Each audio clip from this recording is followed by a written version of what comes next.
Everyone, in this video we are going to discuss about the peak overshoot for the step response of second order underdamped system.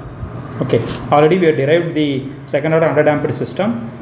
The unit step response of second order underdamped system is given as C of t is this.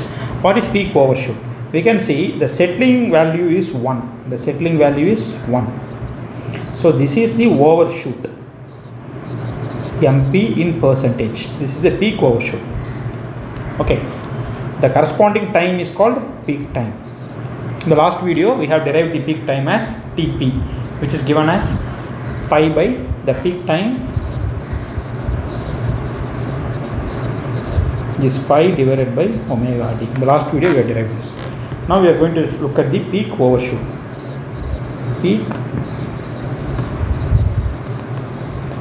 overshoot in percentage, which is MP, is the response at the time Tp minus the steady state response, that is the time infinite, divided by the steady state response at the time infinite, multiplied with 100.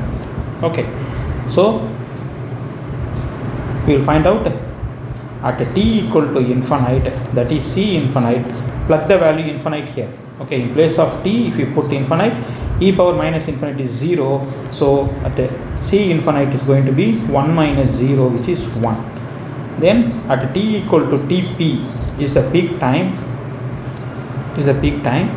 so C of Tp is given as 1 minus e power minus zeta omega n Tp divided by square root of 1 minus zeta square sin omega d Tp plus theta. Okay, already we know what is Tp. Tp is pi by omega d. 1 minus e power minus zeta omega n pi divided by omega d square root of 1 minus zeta square sin omega d.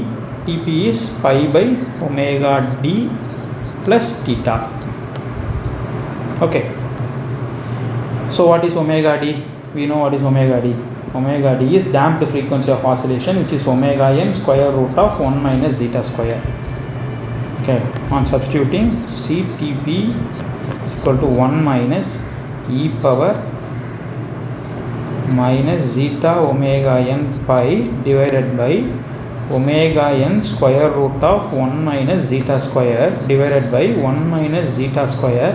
Omega d gets cancelled in the sign term, so we have pi plus theta.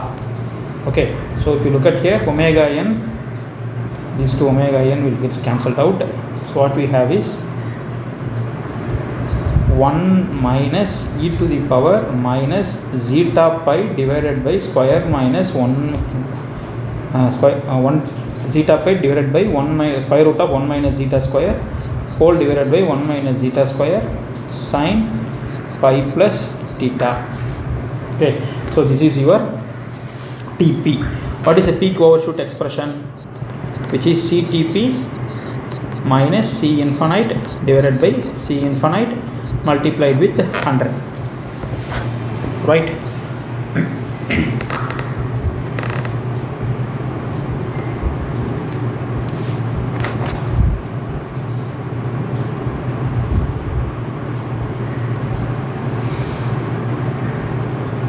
Omega n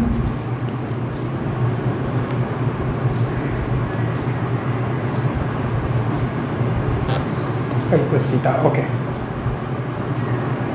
yeah, so substitute the value Ctp, it is 1 minus e to the power zeta pi 1 minus zeta square square root of 1 minus zeta square sin pi plus theta minus C infinite is 1 whole divided by 1 multiplied with 100.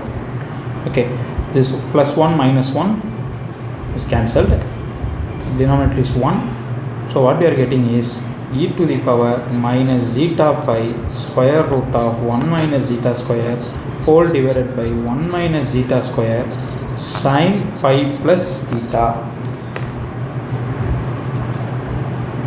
Sin pi plus theta. We have a minus sign here, equal to into 100. Okay, sin pi plus theta is, Sin pi plus theta is minus sin theta. So minus minus is gone. So we have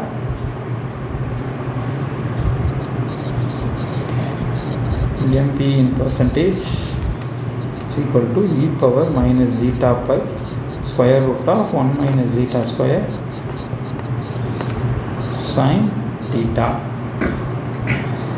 into 100. We know that from the trigonometry, this is theta, this is square root of 1 minus zeta square, this is zeta, this is 1, right? So what is sin theta? What is sin theta? Opposite side by hypotenuse. This is hypotenuse, this is adjacent.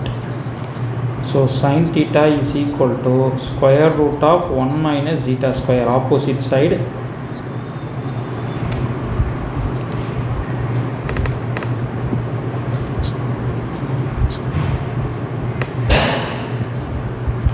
square root of 1 minus zeta square. This is the opposite side. So sin theta is equal to opposite side 1 minus zeta square divided by hypotenuse 1. So now I can replace e to the power minus zeta pi square root of 1 minus zeta square divided by 1 minus zeta square. Sin theta is square root of 1 minus zeta square. These two will get cancelled. So we have e to the power minus zeta pi divided by 1 minus zeta square multiplied with 100. So this is the peak overshoot expression for the second order unit step response of second order underdamped system. Thanks for listening. In the next video, we will discuss about the settling time.